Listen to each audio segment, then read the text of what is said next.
क्या आप यकीन करेंगे कि मौलाना के परिवार पर हमला करने वाले वही छात्र थे जिन्हें उसने अपने परिवार जैसा माना था? हाँ, वही मौलाना जिस पर पूरे गांव ने शक किया। लेकिन आखिरकार सच सामने आया और वह निर्दोष निकले।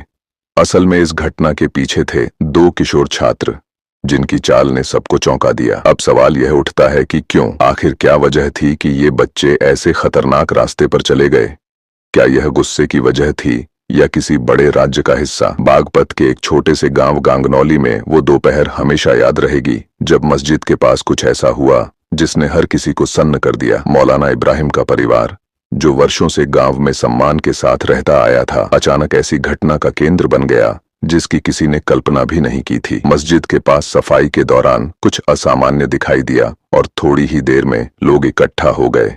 माहौल में डर और असमंजस फैल गया। किसी को समझ नहीं आ रहा था कि वास्तव में हुआ क्या।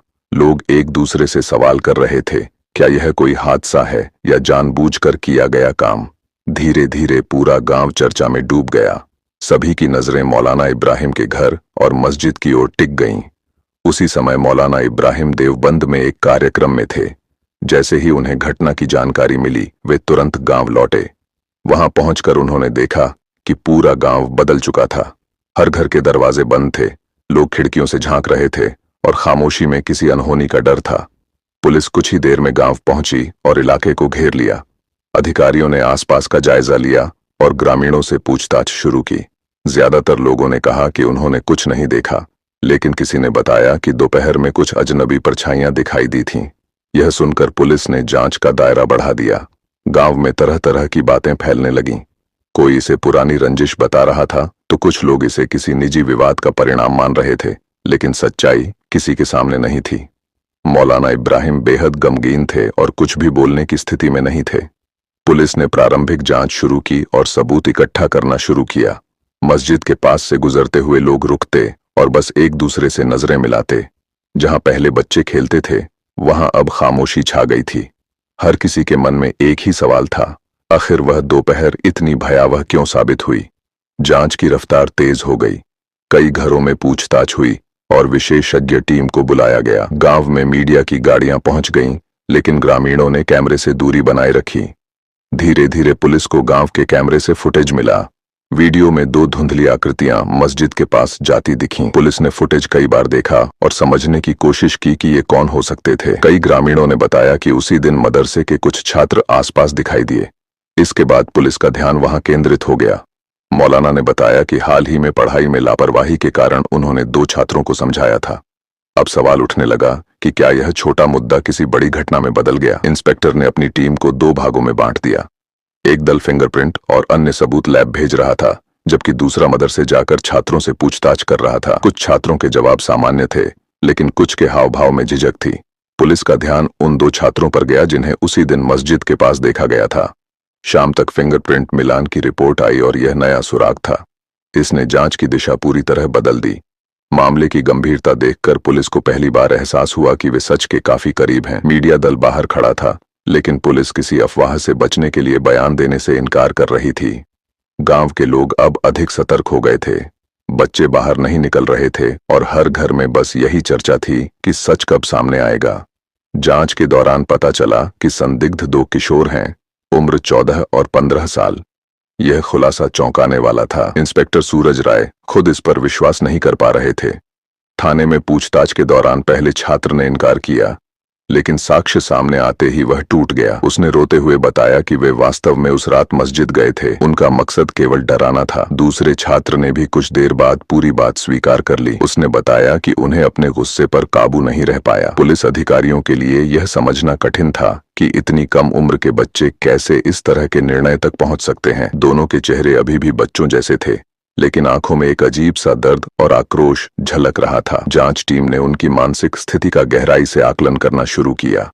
कहीं न कहीं लग रहा था कि ये लड़के भावनात्मक रूप से टूटे हुए थे। उनकी बयानों में सामने आया कि रात के समय वे मदरसे से निकले थे, कुछ ही देर में वापस लौट आए। उनका उद्देश्य केवल डराने तक सीमित था, लेकिन स्थिति उनके हाथ से निकल गई। मदरसे की तलाशी के दौरान पुलिस को कुछ वस्तुएं मिलीं जो इस पूरे प्रकरण से जुड़ी थीं। इन्हें सबूत के तौर पर लैब में भेजा गया। अब स्पष्ट हो गया कि यह कोई बाहरी व्यक्ति का काम नहीं था, बल्कि अंदरूनी समस्या का परिणाम था। पुलिस की तेजी से हुई जांच अब एक नतीजे की ओर बढ़ रही थी। मंगलवार की सुबह से लेकर दोपहर तक सभी सबूत एकत्रित हो गए और शाम तक सच्चाई सामने आ गई। इंस्पेक्टर सूरज राय ने अपनी टीम से कहा कि इतनी जल्दी किसी केस का सुलझना दुर्लभ होता है। साक्ष्य इतने स्पष्ट थे कि किसी शक की गुंजाइश नहीं रही। मदरसे के अन्य छात्रों ने पुलिस को बताया कि दोनों आरोपी हाल के दिनों में काफी परेशान रहते थे। वे अक्सर चुप रहते और अकेले बैठते। किसी ने कल्पना नहीं की थी कि उनके मन में इतनी आक्रोश और नकारात्मक भावनाएं पल सकती हैं। थाने में दोनों किशोर अब अपनी गलती पर पछता रहे थे।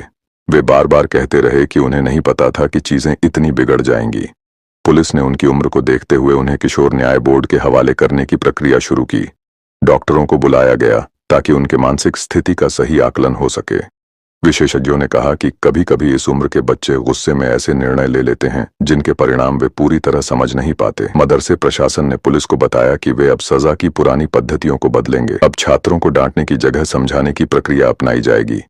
इंस्पेक्टर ने शिक्षा विभाग से भी संपर्क किया और सुझाव दिया कि बच्चों को गुस्सा और तनाव संभालने की ट्रेनिंग दी जानी चाहिए।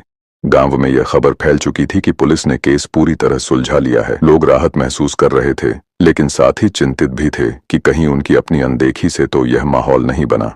बुजुर्ग कह रहे थे कि शिक्षा के साथ साथ भावनाओं को संभालना भी जरूरी है, वरना बच्चे भीतर ही भीतर टूट जाते हैं। थाने में मीडिया ने इंस्पेक्टर से सवाल किया, लेकिन उन्होंने सिर्फ इतना कहा, यह केस हमें सिखाता है कि गुस्सा कभी समाधान नहीं हो सकता। इसी वाक्य के साथ पुलिस ने केस की फाइल बंद की और रिपोर्ट उच्च अधिकारियों को सौंप दी। शाम तक दोनों किशोरों को बाल न्याय बोर्ड के हवाले कर दिया गया, जहां उनकी काउंसलिंग शुरू हुई।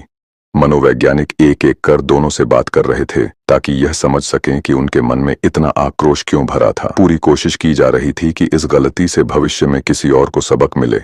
गांव के लोगों ने अगली जुम्मे की नमाज के बाद मौलाना के परिवार के लिए दुआ मांगी।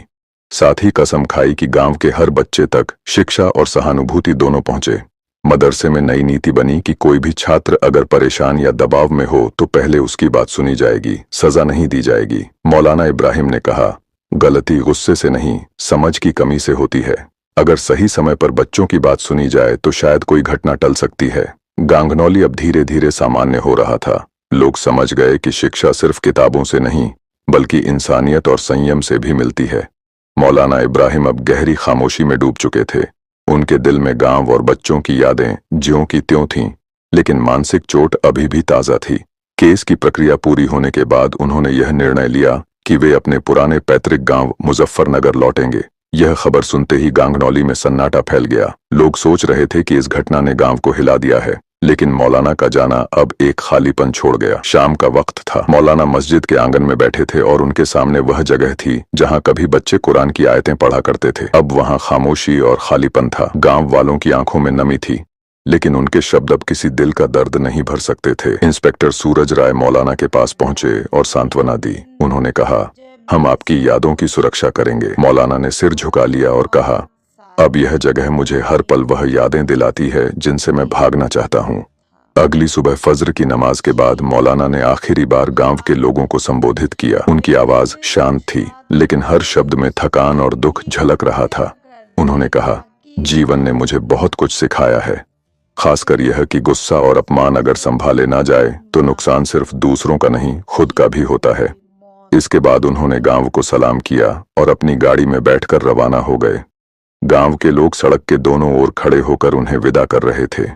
उनकी आंखें नम थीं, कुछ लोग बस खामोश खड़े थे। गाड़ी धीरे धीरे आगे बढ़ी और ऐसा लगा जैसे गांव का एक अहम हिस्सा उनसे दूर जा रहा है। उस शाम गांव में पहली बार किसी ने लाउडस्पीकर पर कुरान की तिलावत नहीं सुनी, सिर्फ सन्नाटा गूंज रहा था। मौलाना अब अपने पैतृक गांव में थे, लेकिन उनके अंदर की चोट और अकेलापन अभी भी ताजा था। वे अक्सर अकेले बैठकर सोचते, इंसान दुख में समझदार कैसे बनता है जबकि दर्द खुद सोचने की ताकत छीन लेता है। कभी कभी उन्हें गांव की पुरानी आवाजें सुनाई देती, बच्चों का पढ़ना, मुस्कुराना और घरों के बीच खामोशी। वे कहते, शायद अब मेरी जिंदगी बाकी नहीं, बस यादें बाकी हैं। इधर गांगनौली में लोग नई शुरुआत की कोशिश कर रहे थे। गांव के बुजुर्ग और शिक्षकों ने मिलकर एक सामुदायिक केंद्र खोला। वहां माता पिता और शिक्षक मिलकर किशोरों से संवाद करते। पुलिस विभाग भी इस मुहिम में शामिल हुआ। हर शुक्रवार बच्चों के लिए संवाद सभा होती थी, जिसमें उन्हें गुस्सा संभालने और भावनाओं को व्यक्त करने के तरीके सिखाए जाते थे। अब गांगनौली में शिक्षा और संवेदनशीलता दोनों को महत्व दिया जाने लगा। किसी ने मस्जिद की दीवार पर लिखा, गुस्सा मिटाओ, समझ बढ़ाओ। यह संदेश पूरे गांव के लिए एक सबक बन गया।